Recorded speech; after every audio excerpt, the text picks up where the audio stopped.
నమస్కారం, welcome to I dream. ధర్మ మార్గం విత్ విజిత కార్యక్రమానికి స్వాగతం. కార్తీక మాసంలో వచ్చే ఈ పౌర్ణమి చాలా విశేషమైనది. కార్తీక పౌర్ణమిగా మనందరం పిలుచుకుంటాం.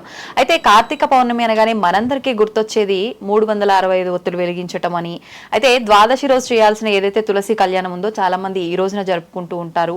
చాలా మంది పిండి దీపాలని చెప్పి, ఉసిరికాయ దీపాలని చెప్పి, నదీ స్నానాలని చెప్పి, నదిలో దీపాలు వదలటం అని చెప్పి రకరకాలుగా ఆ రోజుని విధి విధానాలు ఆచరిస్తూ ఉంటారు.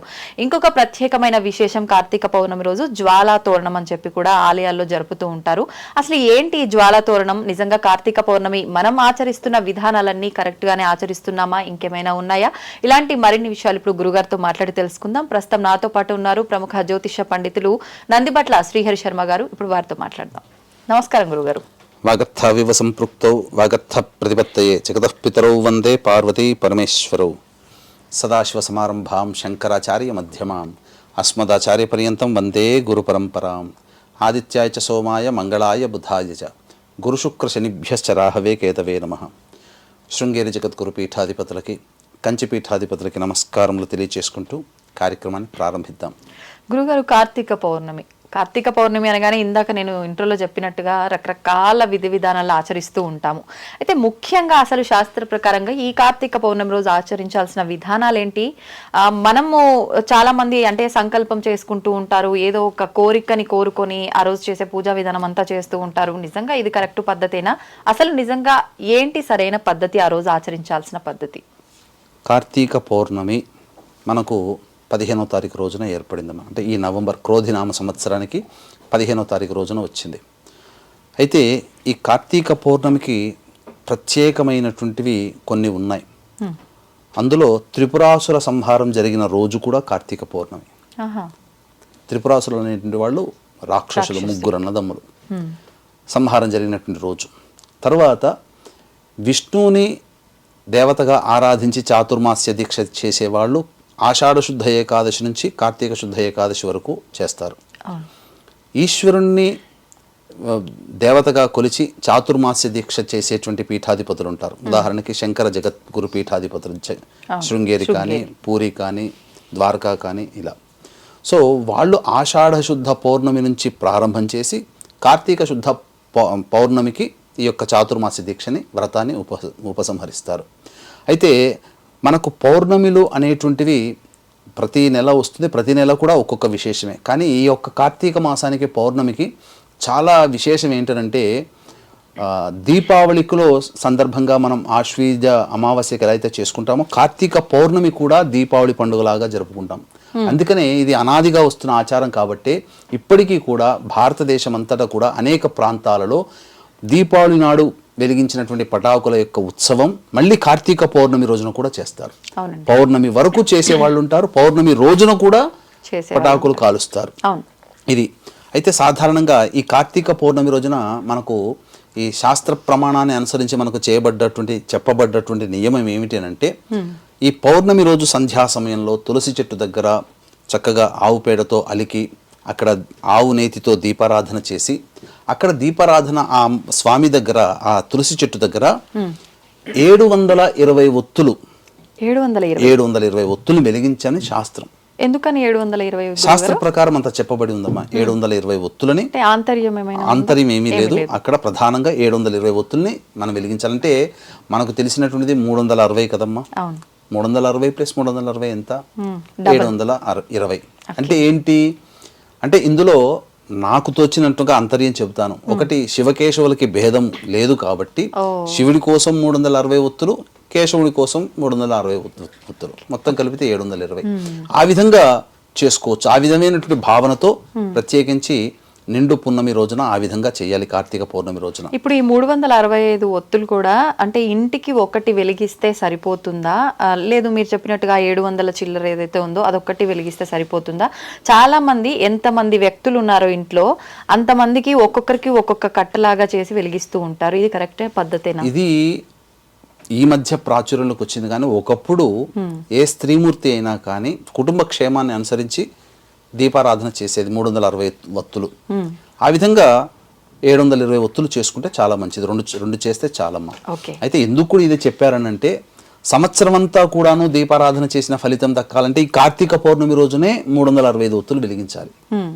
ఆ విధంగా తులసి చెట్టు దగ్గర దగ్గర. కానీ చాలా మంది ఆలయంలో వెలిగిస్తారు. సో ఇక్కడ వెలిగించి అక్కడ దేవాలయంలో వెలిగించండి. తులసి చెట్టు దగ్గర, ఇంట్లో తులసి చెట్టు లేని ఇల్లు ఉంటుంది కదా, ఉండదు కదా, అక్కడ తులసి చెట్టు దగ్గర వెలిగించండి, దేవాలయంలో వెలిగించండి. మొత్తం కలిపిన 720 కదమ్మా. ఇక కార్తీక పౌర్ణమికి సంబంధించి చూసుకున్నట్లయితే గాథ, ఇది త్రిపురాసుర సంహారం జరిగినటువంటిది. అంటే పూర్వము ముగ్గురు అన్నదమ్ములు, ఈ ముగ్గురు అన్నదమ్ములు రాక్షసులు గొప్ప బలవత్ సంపన్నులు.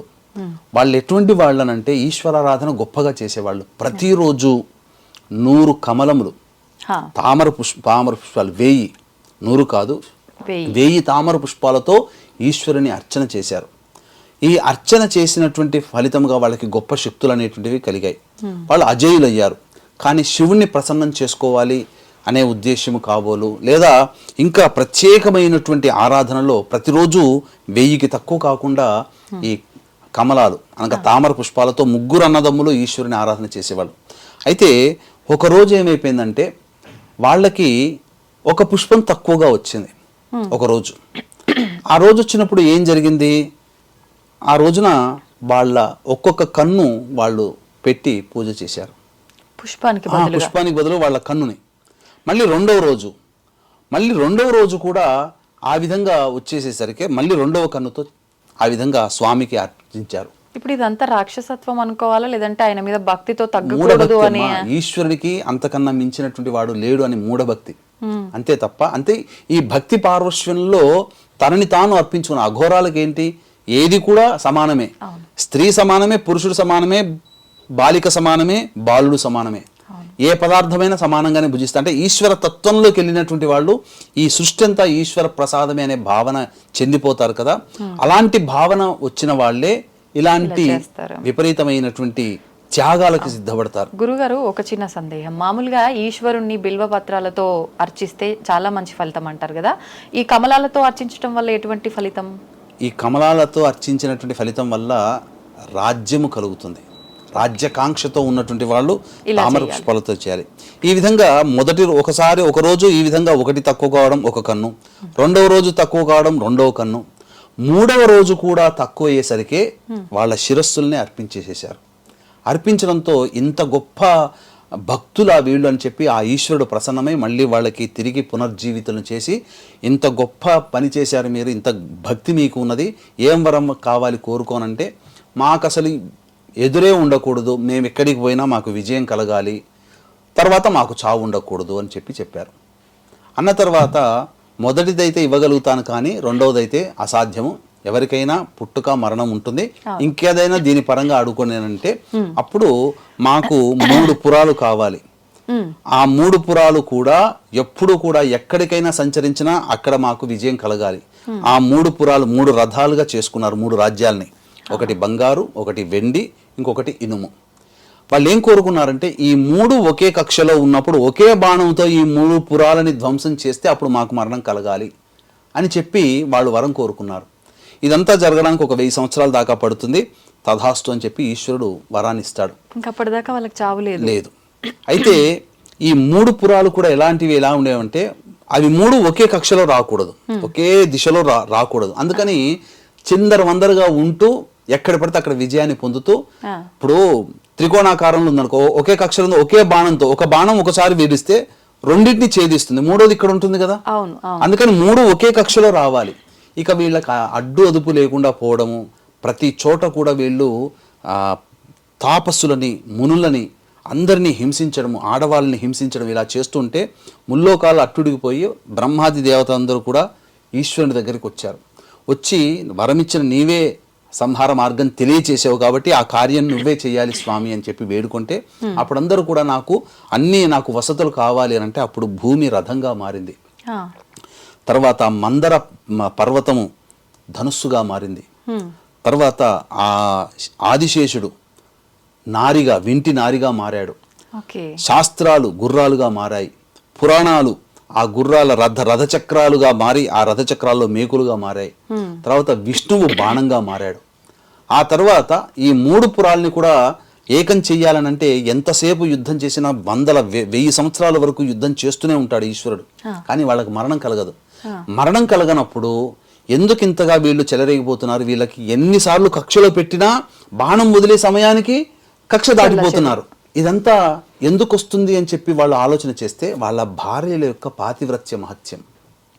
కాబట్టి ఈ పాతివ్రత్య మహత్యం వల్ల వీళ్ళు అజేయులై ఉన్నారు అని చెప్పి తెలుసుకొని అప్పుడు విష్ణు భగవాన్ ఏం చేస్తాడంటే బుద్ధావతారాన్ని ఎత్తుతాడు. చాలా మంది ప్రేక్షకులకి తెలియజేసింది తెలుసుకోవాల్సింది ఏంటంటే నేపాల్లో పుట్టినటువంటి బుద్ధుడు కాదు, హైందవ ధర్మాన్ని ఇంకొక వేలో తీసుకుపోవడానికి వచ్చిన వాడే. కాకపోతే అతన్ని అవతారాల్లో కలిపేసేశారు. అసలు బుద్ధావతారం ఈ త్రిపురాసుల సంహారంలో విష్ణు ఎత్తాడు. విష్ణు ఎత్తిన బుద్ధావతారం త్రిపురాసుల సంహార సందర్భంగా వచ్చింది. అంటే బుద్ధావతారం అంటే ఏంటి, జ్ఞానాన్ని బోధించేవాడు. అతను ఏం చేశాడు, ఈ పాతివ్రత్య మహత్యం అంతా కూడా ఈ 3 భార్యలు ఉన్నారు కదా, 3 రాక్షసులకి, ఆ పాతివ్రత్య మహత్యం చెడగొట్టడానికి ఏం చేశాడంటే బుద్ధావతారాన్ని ఎత్తి శాస్త్రానికి విరుద్ధమైనటువంటి పనులు కాదు, శాస్త్రానికి విరుద్ధమైనటువంటి జ్ఞానాన్ని వాళ్ళ భార్యలకు ఉపదేశించాడు. ఉపదేశించి వాళ్ళు శాస్త్రానికి విరుద్ధంగా ఎప్పుడైతే పనిచేశారో వాళ్ళ పాతివ్రత్య మహత్యం తగ్గిపోయి వాళ్ళకి అక్కడ అజేయం కలుగుతుందనే ఉద్దేశం. బుద్ధావతారం ఇక్కడ ఇది అసలు బుద్ధావతారం త్రిపురాసుర సంహారంలో. బుద్ధుడు అంటే జ్ఞానాన్ని బోధించేవాడే కాబట్టి ఆయన ఏది చెప్తే అది వేదం అనుకుంటారు, అది పాటిస్తారు. అది తద్వారా వాళ్ళ పాతివ్రత్యం తగ్గడం. అప్పుడు 3 పురాలను ఒక్క దగ్గరగా చేసిన తర్వాత ఒకే బాణముతో సంధించి 3 పురాలని ధ్వంసం చేశాడు. అక్కడ ఈ త్రిపురాసురులకి సంహారం జరిగిపోయింది. ఈ త్రిపురాసుర సంహారం జరిగిన రోజు ఈ కార్తీక పౌర్ణమి. ఈ త్రిపురాసుర సంహారం జరిగినటువంటి ప్రదేశము త్రిపురాంతకము, మనకు మాచర్ల దగ్గరలో ఉన్నటువంటి త్రిపురాంతక మహత్యం అది. కాబట్టి అక్కడ ఏంటంటే ఈ త్రిపురాసుర సంహారం జరిగేటప్పుడు 1000 సంవత్సరాలు యుద్ధం చేశాడు కదా, ఈశ్వరుని యొక్క ఆ యుద్ధంలో సృష్టి అంతా నాశనం అయిపోయిందట. సృష్టి అంతా ఈ త్రిపురాసుర సంహార సందర్భంగా 3 పురాలను ధ్వంసం చేసే సందర్భంలో యుద్ధ ప్రభావం వల్ల సృష్టి అంతా నాశనం అయిపోతే మళ్ళీ తిరిగి పునఃసృష్టి ప్రారంభించింది ఈ కార్తీక పౌర్ణమి రోజున. అది త్రిపురాంతక క్షేత్రం.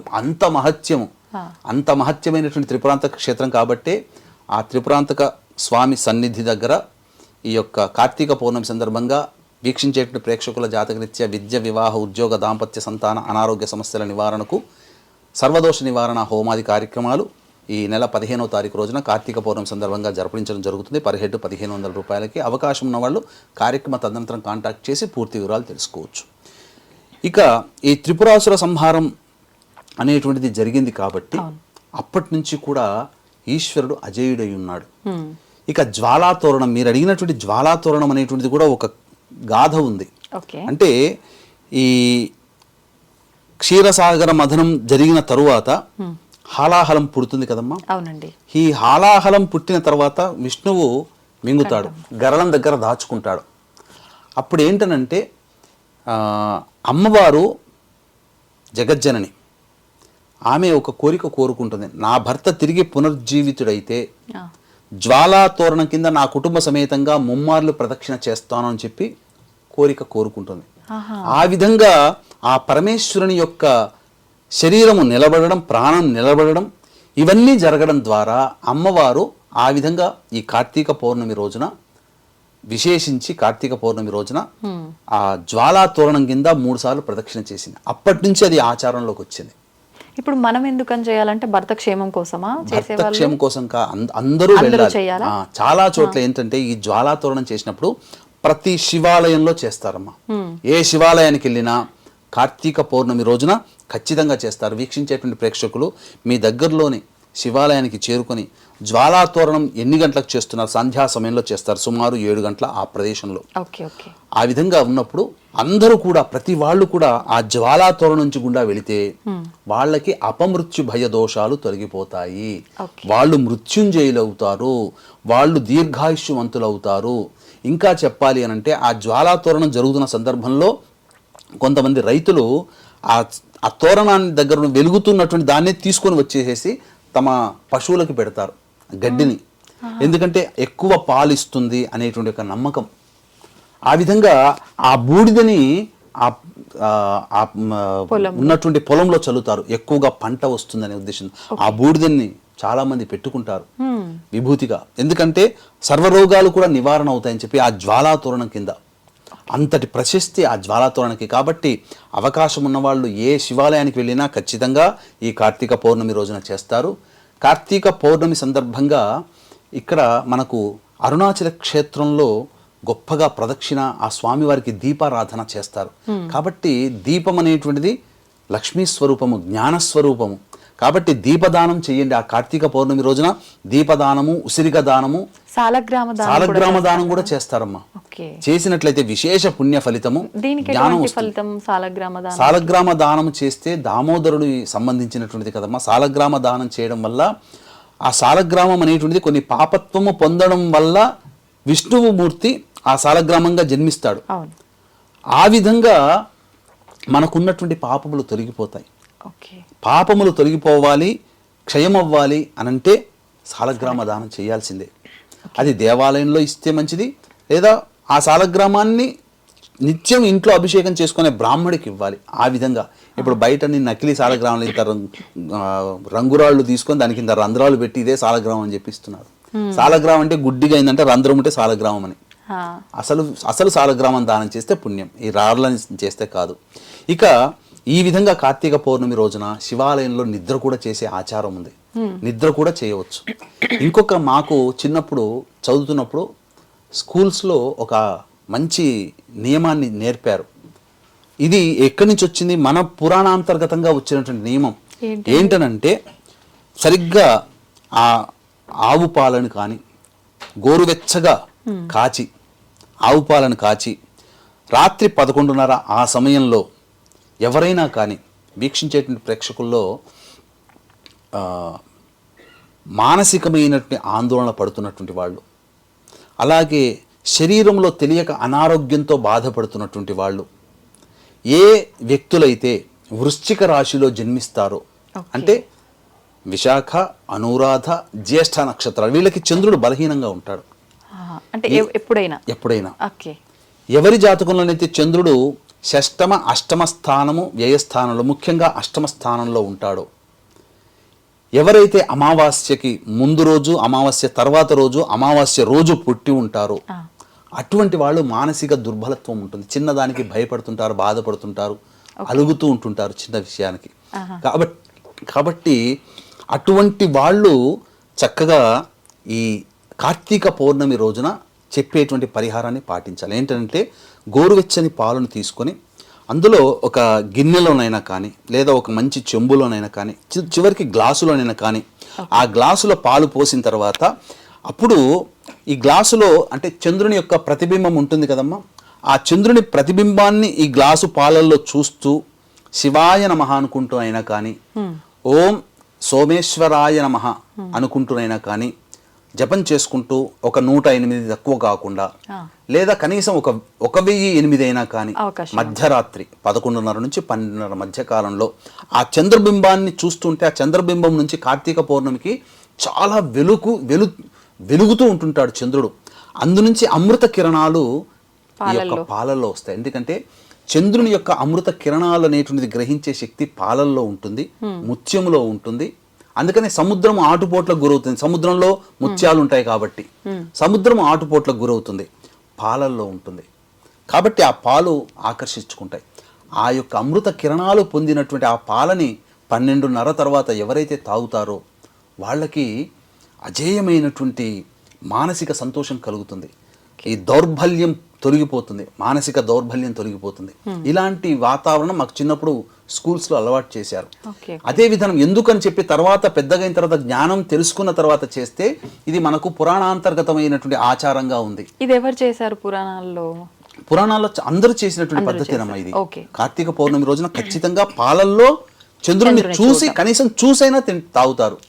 కానీ ఇది కనీసం ఒక గంట సేపైనా కానీ ఆ చంద్రునిలో ఉంటే అద్భుతం అన్నమాట. ఆ విధంగా ఈ యొక్క కార్తీక పౌర్ణమిని ఆ విధంగా జరుపుకోవాలి. ఇక అభిషేకాలకైతే ఇక కొదవలేదు అభిషేకాలు. ఆ రోజంతా కూడా వ్రతము, మద్య మాంసాలు తీసుకోకూడదు, దాంపత్యం ఉండకూడదు, బ్రహ్మచర్య వ్రతాన్ని ఆచరించాలి. ఇది చాలా గొప్పదైనటువంటి వ్రతంగా చెప్పబడి ఉంది. ఇది ఈ కార్తీక పౌర్ణమి రోజున ఈశ్వర ఆరాధన చేసినటువంటి స్త్రీలకి వైధవ్యం రాదు. ఎందుకనంటే పూర్వము మనకు శివపురాణాంతర్గతమైనటువంటి గాథ కూడా ఉంది ఒకటి. పూర్వము మధుర రాజ్యాన్ని పాలించేటువంటి చంద్రచూడుడు అనేటువంటి ఒక రాజుకి భార్య కుముద్వతి. వాళ్ళకి లేక లేక ఎంతో ప్రయత్నాలు చేయగా ఈశ్వరారాధన చేయగా స్వప్నంలో కనిపించినటువంటి ఈశ్వరుడు వరమిచ్చాడు. ఏమనంటే అల్పాయుష్యుడై జ్ఞానవంతుడైనటువంటి కుమారుడు కావాలా, లేదా చిన్నతనంలోనే వైధవ్యం పొంది దీర్ఘాయుష్యురాలైనటువంటి అమ్మాయి కావాలంటే అల్పాయుష్యుడైనటువంటి జ్ఞానవంతుడైనటువంటి అబ్బాయే కావాలి అని చెప్పి కోరుకున్నారు. ఆ విధంగా వాళ్ళు కుమారుడు జన్మించాడు. ఆ అబ్బాయి పెరిగి పెద్దవాడయ్యాడు. యుక్త వయసు రాగానే మంచి అమ్మాయిని వివాహం చెయ్యాలి అని అనుకున్నప్పుడు పక్కనే శూరసేనుడు అలకాపురి రాజు అయినటువంటి కూతురు ఉంది. అంటే వాళ్ళు ఎలాంటి అమ్మాయిని కోడలుగా కావాలనుకున్నారంటే పాతివ్రత్య మహత్యము చేత భర్త యొక్క ఆయుష్ని కూడా పెంపొందించగలిగే స్త్రీ కావాలని కోరుకున్నారు. అంటే ఆ అమ్మాయి కోసం వెతికారు. పక్కనే ఉన్నటువంటి అలకాపురి రాజు అయినటువంటి శూరసేనుడు కుమార్తె ఉన్నది. ఆమె నిత్యము శివారాధన చేసేటువంటి అమ్మాయి కాబట్టి ఆమెకిచ్చి వివాహం చేశాడు. చేసిన తర్వాత కొంతకాలానికి తెలిసింది పాతివ్రత్య మహత్యం చేత 14 రోజుల్లో నా భర్తకి తీసుకోపోవడానికి ఎమ్మభట్టులు వచ్చారు, ఆయుష్ తీరుతుందని. అప్పుడు ఈశ్వరుణ్ణి ఆరాధన చేసింది. ఈ యొక్క కార్తీక పౌర్ణమి రోజున ఈశ్వరుణ్ణి అత్యంత భక్తి ప్రపత్తులతో విడవకుండా ఆరాధన చేసినటువంటి ఫలితం చేత ఈశ్వరుడే వచ్చి ప్రత్యక్షమై దీర్ఘాయుష్ని ప్రసాదించాడు ఆ అబ్బాయికి. అప్పటి నుంచి అంటే భక్తుల కోరిక మేరకు వరాన్ని ప్రసాదించినటువంటి ఈశ్వరుడు కాబట్టి ఆ రోజు నుంచి భక్తేశ్వర లింగంగా పూజింపబడుతున్నాడు. భక్తేశ్వర లింగం అనేటువంటిది కూడా ఉంది, తమిళనాడులో ఉంది. కాబట్టి ఆ విధంగా విల్లుపురం జిల్లాలో ఉంది. ఆ విధంగా కార్తీక పౌర్ణమి రోజున వరాన్ని పొందినటువంటి అనగా ఈ రోజున కూడా ఈ విధంగా ఆచరించినటువంటి స్త్రీలు ఆజన్మాంతము కూడా ఎక్కువ కాలము భర్తతో సుమంగళిగా ఉంటారని మనకు శాస్త్ర ప్రకారం చెప్పబడింది. ఈ విధానాన్ని కానీ ఆచరించి వీక్షించేటువంటి ప్రేక్షకులు చక్కగా దైవానుగ్రహాన్ని పొంది మీ యొక్క కోరికలు అచిరకాలంలో నెరవేరుతుంది. కోరికల కంటే కూడా ఈ చిన్నటువంటి ఈ కార్తీక మాసం చేసేటువంటి పనులన్నింటి ద్వారా కోరికల కంటే కూడా ముఖ్యంగా పుణ్యం సంపాదించుకోవడానికి మనం ఏర్పడ్డటువంటి మాసంగా చెప్పవచ్చు. ధన్యవాదాలు గురుగారు, చాలా మంచి విషయాలు తెలియజేశారు. నమస్తే. సర్వం శ్రీ ఉమామహేశ్వర పరబ్రహ్మార్పణమస్తు.